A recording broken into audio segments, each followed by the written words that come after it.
오늘 함께 나눌 말씀의 본문은 시편입니다. 시편. 근데 우리가 시편 말씀을 읽을 때 쉽게 별로 중요하게 생각하지 않고 쉽게 넘어가는 부분이 있습니다. 그것은 본문 위에 성경책마다 다 다르긴 할 텐데 본문 위에 작은 글씨로 적혀져 있는 제목도 표제라고 하죠. 표제가 그런 부분입니다. 그런데 우리가 이 표제를 좀 더 자세히 그리고 좀 더 눈여겨볼 때 우리가 얻는 유익이 있습니다. 얻게 되는 유익이 있다라는 거죠. 그 시가 쓰여진 배경과 상황들, 그리고 그 시가 쓰여진 목적이 설명되어질 때도 있고, 또는 그 시편 기자의 마음과 상태가 등의 본문만으로는 알 수 없는 중요한 부분들에 대해서 알 수 있다라는 점이 우리가 얻게 되는 유익입니다. 그런 의미에서 오늘 시편 60편의 표제를 다 같이 한번 읽어볼까요? 표제입니다. 다윗시부터 읽어보겠습니다. 시작. 다윗이 교훈하기 위하여 지은 믹담, 인도자를 따라 수산에돛에 맞춘 노래. 다윗이 아람 나하람과 아람 소바와 싸우는 중에 요압이 돌아와 에돔을 소금 골짜기에서 쳐서 12,000명을 죽인 때. 네, 이렇게 기록되어져 있죠. 좀 굉장히 길죠. 우리는 이 표제를 통해서 두 가지 사실을 확인할 수 있습니다. 첫 번째는 이 시의 특별함입니다. 특별함. 이 표제 가운데 믹담이라는 단어가 눈에 보이십니까? 믹담. 이 믹담은 히브리어 이 단어인데 황금의 시라는 뜻을 가지고 있습니다. 황금의 시.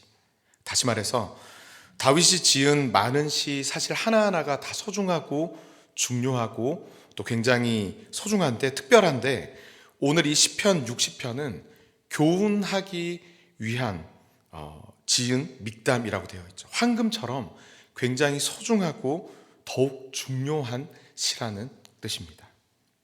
두 번째는 이 시의 배경을 우리는 알 수 있습니다.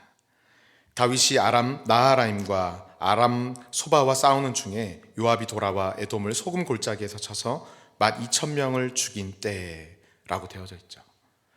누구와 싸우는 중에 또 누구를 죽인 때, 이런 거를 미루어 보았을 때 오늘 이 본문은 다윗이 전쟁 중에 지은 시인 것을 우리는 확인할 수 있습니다. 다윗을 끊임없이 괴롭히고 다윗을 죽이려고 끊임없이 계략을 꾸몄던 이 사울이 죽게 되자 다윗에게는 새로운 환경, 또 새로운 지평이 열리게 됩니다. 이것은 다윗 개인만의 그런 한 사람만의 문제가 아니라 이스라엘의 전체 역사에 새로운 장이 열리게 되는 중요한 사건이었습니다. 사울 왕의 죽음 이후에 다윗은 유다 지파에 의해서 왕이 되었고, 머지않아서 이스라엘 전체의 왕이 되어서 이스라엘의 부흥기를 이끌어 나가게 되죠. 다윗 왕조가 시작되면서 다윗은 주위의 이방 나라들을 정복하는 전쟁을 시작하게 되는데, 이것은 단지 다윗 개인의 욕망과 어떤 세력과 또 권력을, 영토를 넓히고자 하는 개인의 욕망과 야망으로 이루어진 전쟁은 아니었습니다. 하나님께서 아주 오래전 아브라함에게 이미 약속하신 그 약속의 성취, 약속의 땅을 차지하게 되는 언약의 성취의 의미에서 이 전쟁은 진행된 것입니다. 오늘 우리가 읽은 이 시편 60편은 다윗의 그 많은 전쟁 중에 에돔이라는 나라를 정복할 때 지은 시가 바로 오늘 시편 60편입니다. 그런데 오늘 본문에는 특이한 점이 있습니다. 무엇이냐면 오늘 본문의 배경이 되는 이 에돔이라는 나라와의 전쟁이 성경의 역사 서술 가운데 두 군데 기록되어져 있는데, 사무엘하 8장과 역대상 18장에 똑같은 사건, 이 에돔과의 전쟁의 사건이 똑같이 기록되어져 있는데, 두 말씀을 읽어보면 이 전쟁의 승리를 두고 사무엘하 8장과 역대상 18장은 단지 한 줄 또는 두 줄만, 아주 짧은 이 내용만 할애하여서 간략하게 그것이 기록되어져 있다는 것입니다. 어떤 내용이냐면 파죽지세로 밀어붙인 이스라엘이 대승을 거두었다, 이겼다, 승리했다라는 내용이죠. 이게 끝입니다. 간략하게 한 줄 또는 두 줄만으로 기록되고 있습니다. 오늘 본문의 표제 또한 마찬가지죠. 에돔을 소금 골짜기에 쳐서 12,000명을 죽인 때에 이렇게 한 줄 또는 두 줄로만 간략한 설명이 다입니다. 여러분, 이렇게만 보면 이 전쟁이 아주 가벼운 전쟁, 특별히 기술하지 않아도 되는 이 당연한 승리라고 생각될 수 있습니다. 그렇죠?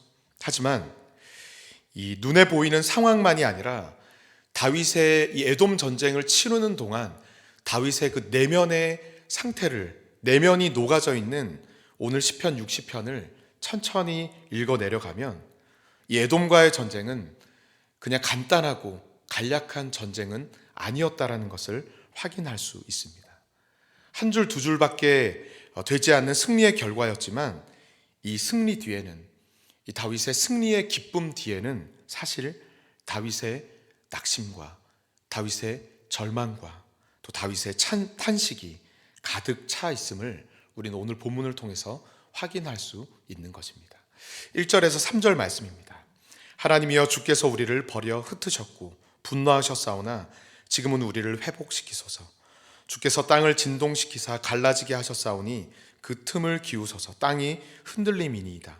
주께서 주의 백성에게 어려움을 보이시고 비틀거리게 하는 포도주를 우리에게 마시게 하셨나이다.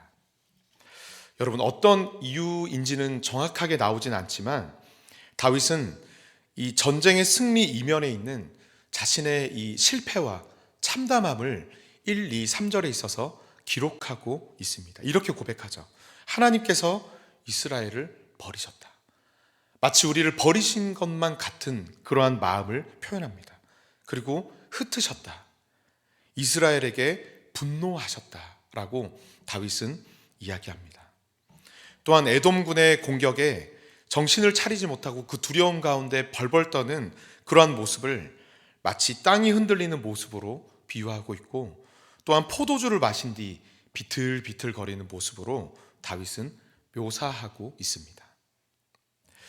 에돔의 군대 12,000명을 몰살시킨 이 화려한 전쟁, 승리의 현장 뒤편에는 우리가 다 알지 못하는 다윗의 아픔과 낙심과 절망과 좌절이 이 가운데 함께 담겨져 있다라는 것입니다.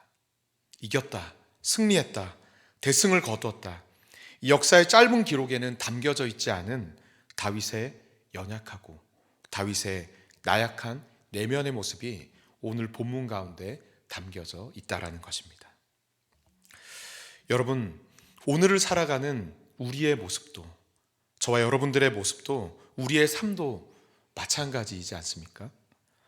과거에 아무리 위대한 승리와 아무리 놀라운 사건을 또 환희를 경험했다 할지라도 오늘 우리 눈앞에, 지금 나의 현실 앞에 놓여진 상황과 환경 속에서 또다시 한없이 작아지고 또다시 약해지는 우리들의 모습이지 않습니까?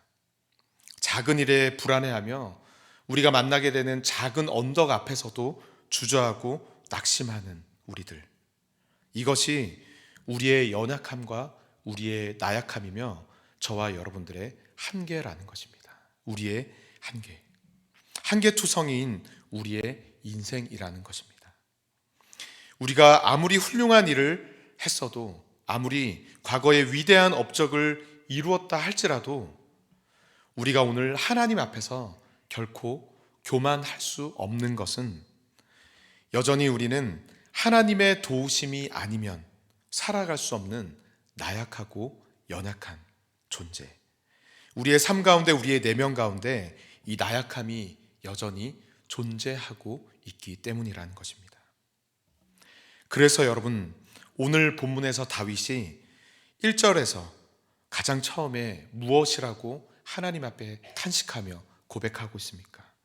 하나님이여, 우리를 회복시키소서. 다윗은 가장 먼저 하나님께 부르짖습니다. 하나님이여, 우리를 회복시키소서. 수많은 전쟁을 치르고 기적과 같은 승리의 이 압승의 승리를 치루었던 다윗이었지만, 다윗은 오늘 자신의 이 나약함과 자신의 연약함 앞에서 부르짖으며 하나님 앞에 고백하고 있는 것입니다. 하나님, 나는 할 수 없습니다. 나는 작고 연약합니다. 하나님 없이는 나는 한순간도 살아갈 수 없습니다. 하나님이여, 나를 회복시키소서. 나를 회복시키실 수 있는 분, 나를 일으켜 세워주실 수 있는 분, 그리고 나를 오늘도 나에게 승리를 주실 수 있는 분은 하나님밖에 없습니다. 사랑하는 성도 여러분, 오늘 이 다윗의 이 고백이 오늘 저와 여러분들의 고백이 되기를 간절히 바랍니다. 우리의 매일 매 순간의 고백, 우리의 평생의 고백이 되기를 간절히 바랍니다.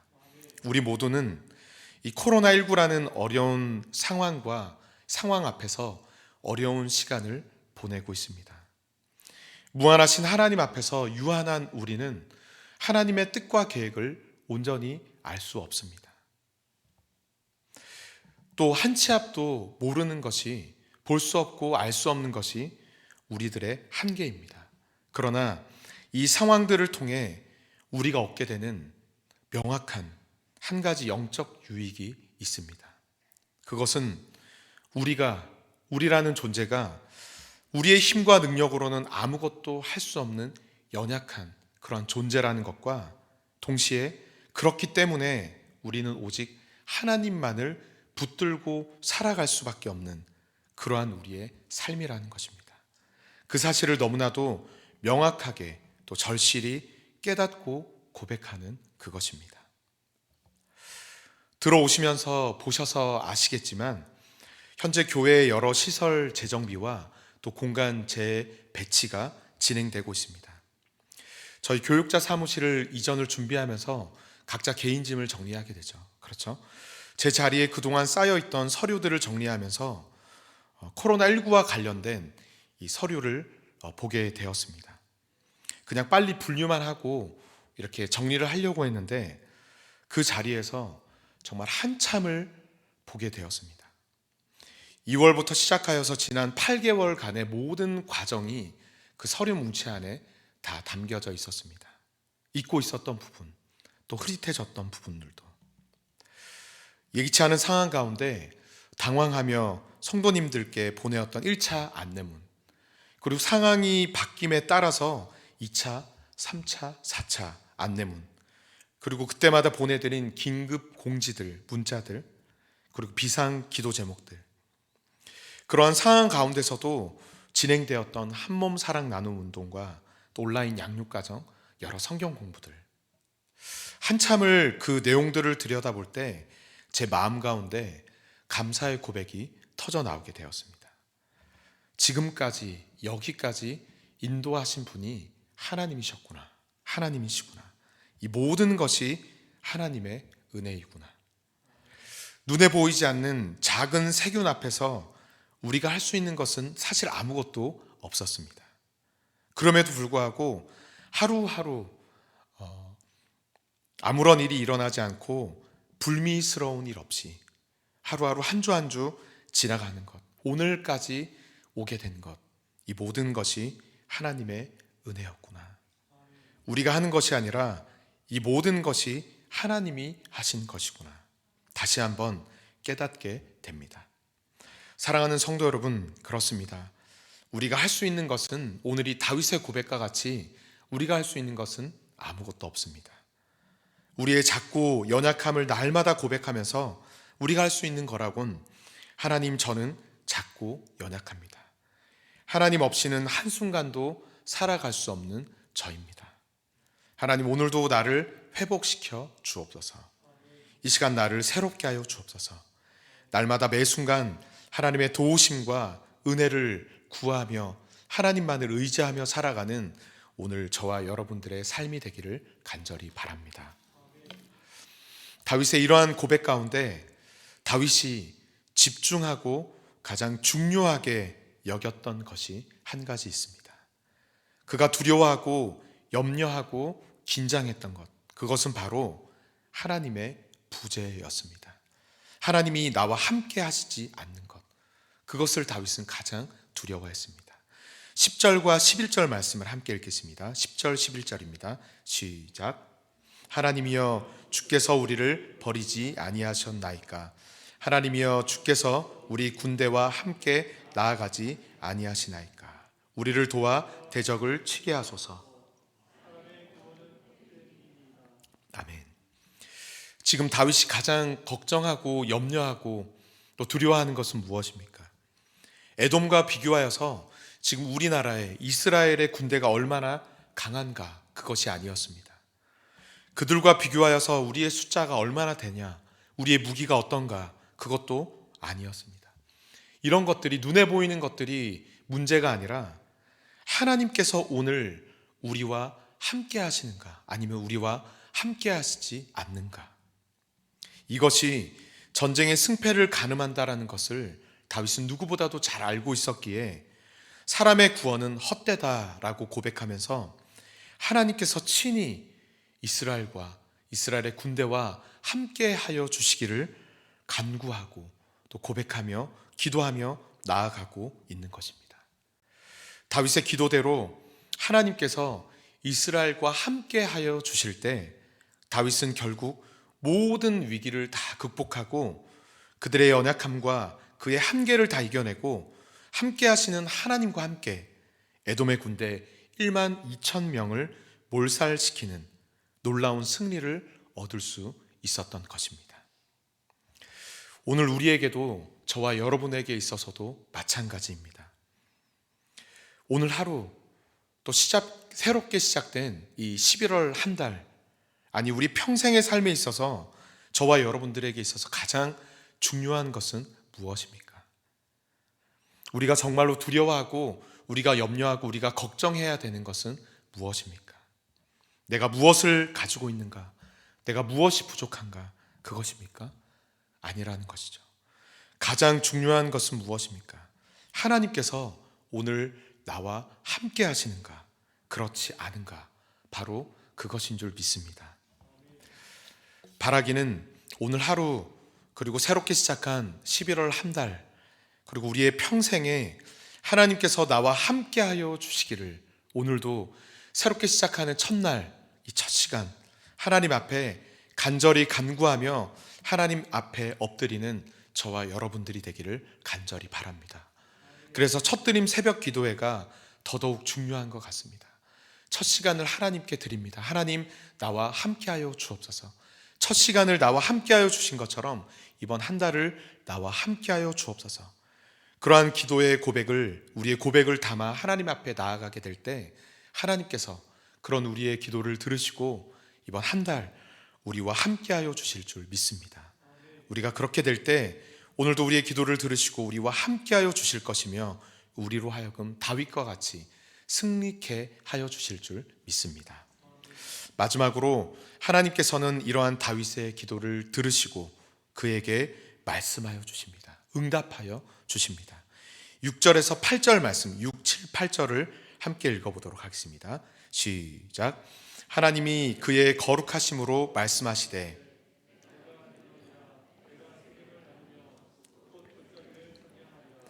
길르앗이 내 것이요 므낫세도 내 것이며 에브라임은 내 머리의 투구요 유다는 나의 규이며 모압은 나의 목욕통이라. 에돔에는 나의 신발을 던지리라. 블레셋아 나로 말미암아 외치라 하셨도다. 아멘.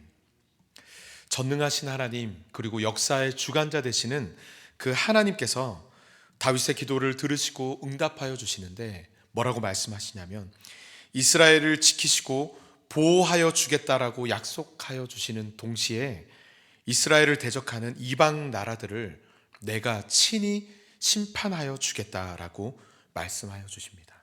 6절에서 하나님께서는 세겜과 숫곳을 언급하시며 이곳을 나누고 측량하겠다라고 말씀하시죠.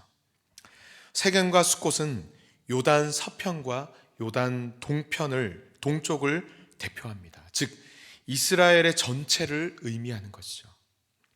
또한 7절에 등장하는 길르앗, 므낫세, 에브라임, 유다는 이스라엘 영토 중 대표적인 곳입니다. 하나님은 요단 동편의 길르앗, 또 북쪽의 므낫세, 중부의 에브라임, 남부의 유다를 직접 언급하시면서 즉 이스라엘 전체가 나의 것, 하나님의 것임을 분명하게 말씀하고 계십니다. 또 반대로 이방 나라인 모압은 무엇이라고 말씀하십니까? 더러운 몸을 씻는 목욕통에 불과하다라고 말씀하십니다. 또한 에돔에게는 나의 신발을 던질 것이다 라고 말씀하시죠.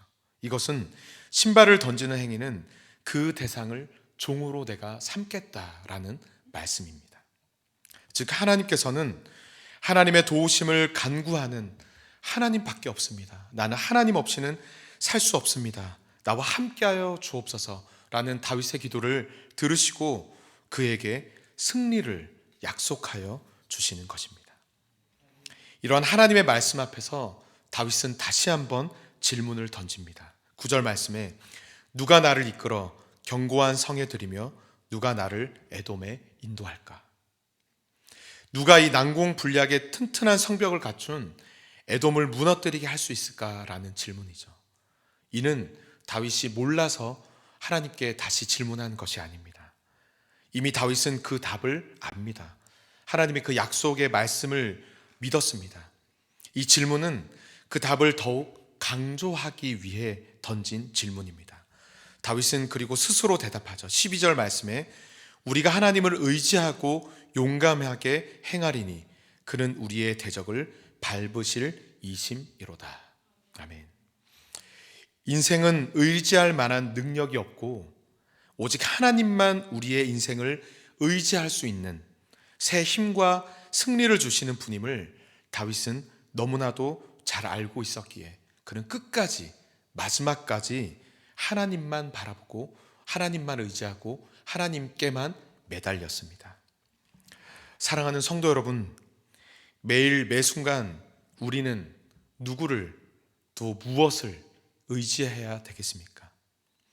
그 어느 것도 해결할 수 있는 능력이 없는 나 자신, 세상의 것을 우리가 의지하며 나아가겠습니까? 아니면 우리의 하루하루의 삶에 오늘도 새 힘을 주시고 또 우리에게 능력 주시고 우리를 보호하시고 지켜주시며 우리로 하여금 승리를 주실 그 하나님을 의지하며 나아가시겠습니까? 여러분, 오직 하나님밖에 없습니다. 우리에게는 답은 한 가지밖에 없습니다. 하나님밖에 없습니다. 오늘도 우리의 얼굴을 우리의 참된 힘과 우리의 참 능력이 되시는 하나님께 우리의 얼굴을 고정하고 순간의 감정이 아니라 우리의 온 마음과 온 정성과 온 의지를 다하여서 하나님만을 바라보고 하나님만을 의지함으로 붙들므로 하나님의 역사의 통로로 살아가는 다윗과 같이 쓰임받고 다윗과 같이 승리의 삶을 누리며 살아가는 저와 여러분들이 되기를 간절히 바랍니다. 말씀을 맺겠습니다. 역사 속에서 수많은 승리와 승전가를 울렸던 다윗. 하지만 하나님 앞에서 그 다윗도 한 명의 연약한 인간에 불과했습니다. 마찬가지로 우리 모두는 하나님 앞에서 연약한 존재입니다. 하나님의 도우심 없이는 한순간도 살아갈 수 없는 존재, 그것이 오늘 저와 여러분들의 존재입니다. 이 사실을 늘 기억하면서 오늘도 또 이번 한 달도 승리의 순간이든 패배의 순간이든 하나님만이 우리가 의지할 분이며 또 하나님만이 우리를 회복시키실 수 있으시며 하나님만이 우리를 구원하시고 우리에게 승리를 주실 수 있는 분임을 고백하면서 하나님의 도우심과 하나님의 함께하심을 다윗과 같이 오늘도 간구하며 고백하며 나아가는 저와 여러분들이 되기를 간절히 바랍니다. 그렇게 할 때 오늘도 여전히 부족하고 여전히 한계투성이인 우리들이지만 삶의 어려움과 시련은 계속해서 동일하게 우리의 삶에 놓여진다 할지라도 그럼에도 불구하고 우리와 함께하여 주시고 또 우리를 붙잡아 주시며 우리를 인도하여 주시는 그 하나님께서 마침내 우리로 하여금 승리케 하여 주실 줄 믿습니다. 기도하겠습니다. 하나님이여 우리를 회복시켜 주옵소서. 하나님 아버지, 다윗의 이 고백이 오늘 우리의 고백, 우리의 부르짖음이 되게 하여 주옵소서. 크고 위대하신 하나님을, 전능하신 하나님을 바라봄과 동시에 나의 작고 연약함을, 나의 한계를 더욱 선명하게 보게 하여 주옵소서. 그리하여 하나님 없이는 살 수 없는 존재임을 다시 한번 날마다 매 순간 고백하게 하시고 하나님만 붙들고 살아가는 우리의 삶, 우리의 인생이 되게 하여 주시옵소서. 우리의 유일한 소망 되시는 예수님의 이름으로 기도합니다. 아멘.